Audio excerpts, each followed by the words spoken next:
Relax ka lang. Bakit ka galit? Kasi po, ganun din po yung nangyari last time. Sinasabi po nila spy ako. Mahal ko pong Pilipinas, Filipino po ako, hindi po ako spy. Okay, relax lang. Relax ka lang. Diba? You don't have to be so riled up if you know the truth. Right? So, you categorically will keep denying what Shezi Zhang is saying. Right? Hindi po ako nagkakamali. Al Jazeera Network. Okay, Yung thank nakita you. ko po kanina. Pero babalikan ko po kung tama po yung naisulat ko po, Your Honor. Thank you. Mr. Chair, I'll go back to some questions in relation to the video. So again, Ms. Alice Go, Mr. Chair, you are denying that you are a Chinese spy. Hindi po ako spy. Well, Mr. Chair, wala naman atang spiya na mag-aamin na spiya siya. No. So, it really begs the question. But anyway, alam nyo ba, Ms. Go, na itong si Shezi Zhang, na umamin na Chinese spy siya, na sinabi naman niya, kilala ka niya, ay inamin niya na dito siya na-recruit sa Pilipinas? Your Honor, I cannot answer your question dahil hindi ko po siya kilala. So, to put in record, this video showed, mahaba kasi to, it's an excerpt of the video, that inamin niya na recruited siya dito sa Pilipinas. In fact, can we show lang na nagpakita siya ng picture na nandito siya sa Pilipinas. I think it's one of the recruiters. Kung pwede lang natin mapakita yung picture na yon.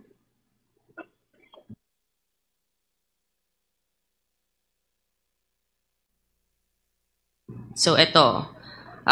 Wala kang kilala dito. Siya tatlo po, ni isa po wala po akong kakilala, Your Honor. So, ito, nandito si Shezi Zhang when he was saying Mr. Chair na dito siya na-recruit sa Pilipinas as a spy. Baka iisa lang pala ang nagre-recruit sa kanila, hindi natin alam, no? And again, babalik natin doon sa picture na pinakita sa video. Yung next slide, please. And again, you confirm this is not you, Miss Alice Go? Your Honor, hindi po ako yan. This is not you. Okay. Ang katanungan ko, Miss God, because you're saying that hindi mo at dedemanda mo, ano naman mabe-benefit din nitong si Shezi Zhang to name you? Your Honor, I think it's better for you to ask him. Kasi siya po yung naglabas ng video, so siya po nakakaalam anong makakapag-benefit po sa kanya. Definitely, hindi po ako spy. Okay. Relax ka lang. Bakit ka galit? Kasi po, ganun din po yung nangyari last time. Sinasabi po nila spy ako. Mahal ko pong Pilipinas, Filipino po ako, hindi po ako spy. Okay, relax lang. Relax ka lang. Diba? You don't have to be so riled up if you know the truth. Right? So, you categorically will keep denying what Shezi Zhang is saying. Right? He mentions na pinanganak ka sa Fujian, China. And na nanay mo si Lin Wenyi. Allegations po niya yun, Your Honor. And who is Lin Wenyi? Your Honor, Lin Wenyi is the partner of my father. And about my citizenship naman po, I think there is already I'm not asking court anything about your na po. citizenship. I'm just asking who Lin Wenyi is. Pinapangunahan mo ako sa mga hindi ko naman tinatanong. Masyado kang defensive. You know, mga actuations mo, medyo, it's showing something, Miss Guo. So, etong address mo na pinakita, pakita natin yung picture ulit. Yung address nito, Mr. Chair, is apparently the local address of the Chinese Communist Party. Sigurado ka, hindi mo namimiss to? Walang memories? Never ko po nakita, Your Honor. Baka lang, may emotion ngayon eh. Baka lumabas ang emotions mo dito. Ano? Your Honor, emotional po ako dahil unfair po para sa akin, para sabihan po ako na spy po ako. Okay, I'm asking about your house now. So, eto, Your Honor, that's not my house. okay, this is in Fujian. Balik lang natin sa last hearing. na meron pinakita si Congresswoman Luistro, no? Yung nagko-congratulate yung people of Fujian sa kanya. So, kung hindi ka daga dito, at mukhang dito naman yung sinasabi nilang bahay nila, bakit naman din? I think we have that, no? That the people of Fujian was congratulating the first mayor na naging mayor dito. Yan. We have a translator here. Do you understand what is written? Yes, this is like congratulating for winning as the mayor. Okay, and then these are the people who prepared this congratulatory page. Those are the people, yung mga pangalan. Below, yes po. Okay. Baka kunin natin, Mr. Chair, yung mga pangalan na yan. Yeah, can you please post it again? Yan. Oh. Sino-sino yan? It is from Jinjiang, Jinjing Shen. Yeah, it's an association of the hometown. It's in Jinjing Shen. Which is in Fujian, I think. Yes, it is. Which is basically where what we saw in this video, Mr. Chair, kung saan talaga kasi galing ang si Miss Alice Guo, no? And then itong si Lin Wenyi na tinatanggi naman po ni Miss Alice Guo na hindi mo nanay, no? Which later on, nakakalungkot if she really is your mother, na you're denying your ties to your mother. Sinabi din sa documentary, Mr. Chair, na umalis nga daw siya, sabi ng mga residente doon, na umalis siya towards the end of 2002. From the previous hearings, we have a copy of the Special Investor Resident Visa. Yung next slide, please. Yan. Na dependent siya ni Lin Wenyi, galing ala from Fujian, and it is January 12, 2003 na pumasok sila ng Pilipinas. So, you know, the facts seem to be aligned. The documents that we have and we've been seeing seem to be aligned with this video that came out, Mr. Chair, na hindi naman natin alam bakit naman in-name din si Miss Alice Guo, na hindi naman, wala namang kinalaman ito sa atin. But apparently, there is that connection, which is scary. We go back to Lin Wenyi, which you have said this is the partner of your father, your Chinese father. Yes, Your Honor. Yes. And you said, naman, na you will only be into business with those you are very close with and those you trust, correct? Yes, Your Honor. Yes, you said that last hearing. And yung lumabas nga, yung mga corporations, makita natin, they're about, pakita natin yung almost similar to the table that we showed last hearing, or 2 hearings ago. Ito yung mga corporations mo. Ang daming beses lumalabas nga nitong si Lin Wenyi, na lahat ng mga kasama sa corporations na yon are actually family members of yours. Your brother, your father, right? And ngayon, nanay niya pala itong Lin Wenyi. So it is a family corporation. So, Miss Alice, itong nangyari din sa video, meron sinasabing yung Yatay Group. Ito yung company ni Mr. She Zhizang. And actually, itong business ni She Zhizang ay katulad ng mga negosyong tinayo mo sa Bamban, Tarlac. There's a picture eh. Magkapareho siya.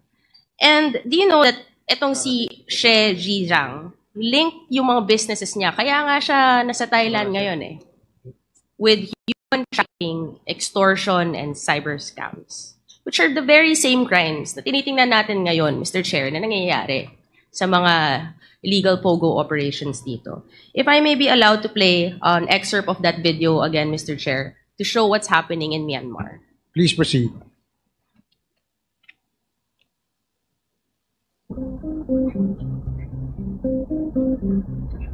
It's one of Asia's most mysterious cities. A pulsing boomtown in a war-torn region of Myanmar.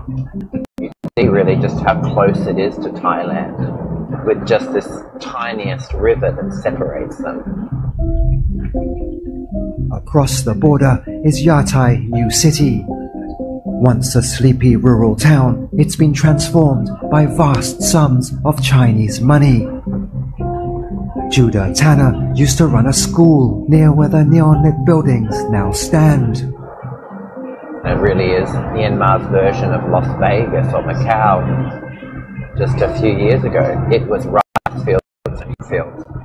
Basically, overnight, we've just erupt into this city that just goes as far as the eye can see. It's Lunar New Year.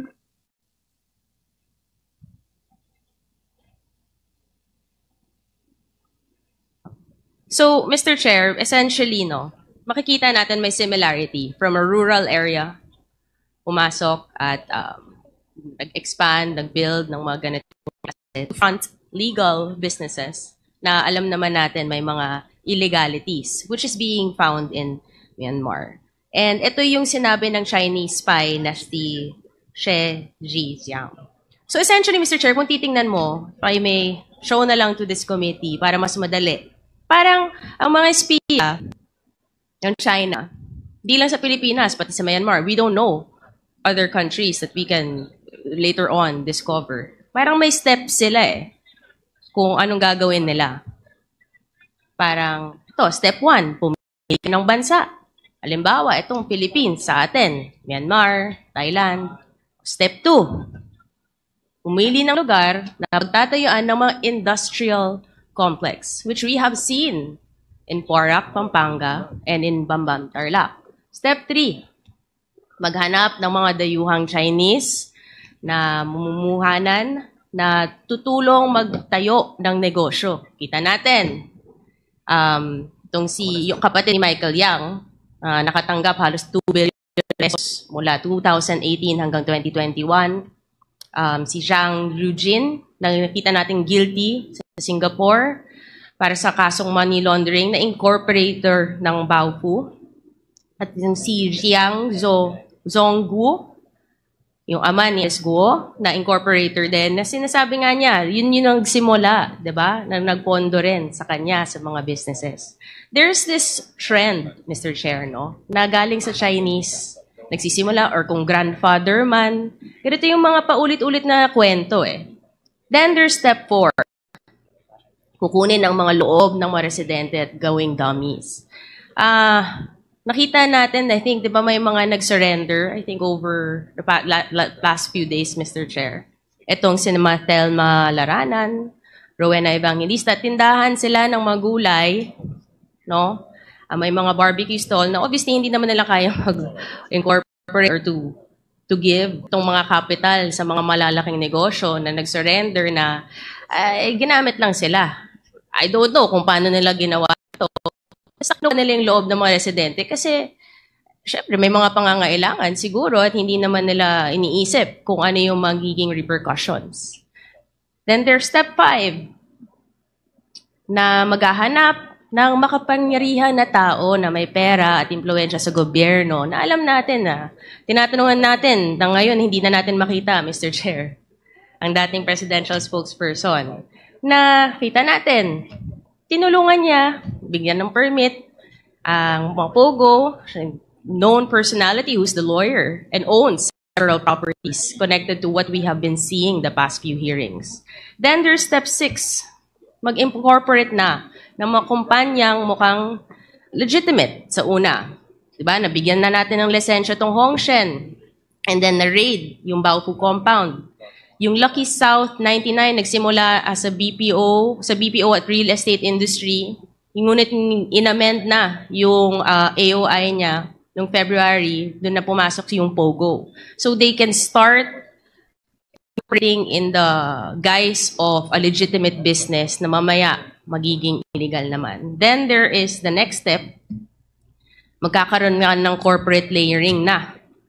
At nakikita natin sa mga different corporations like Baofu, itong mga corporation ng mga Yangs, itong mga corporations nila Miss Alice Guo. Nakita natin sa Matrix today, there are so many corporate layers na pag tinignan mo, it all ties back to two personalities who are here. Actually, three personalities who are here na magkakasabwat, Mr. Chair. And of course, step 8.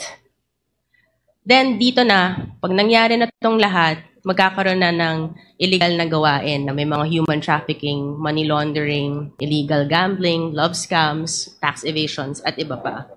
You know, Mr. Chair, nakakalungkot. So ito, titingnan natin, steps 1 to 8. Mukhang ito ang, kumbaga, standard siguro nila or mission order ng mga espiya na to.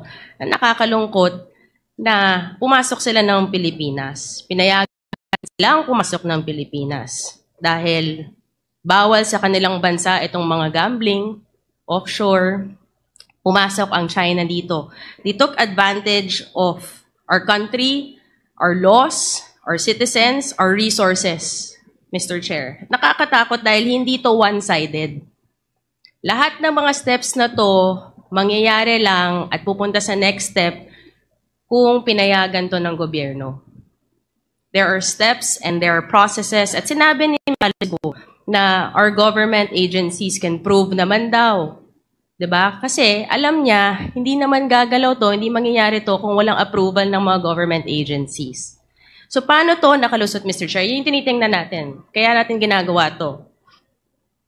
Yung government ng Pilipinas natin, paano nangyari to? Para nakapasok ang China dito?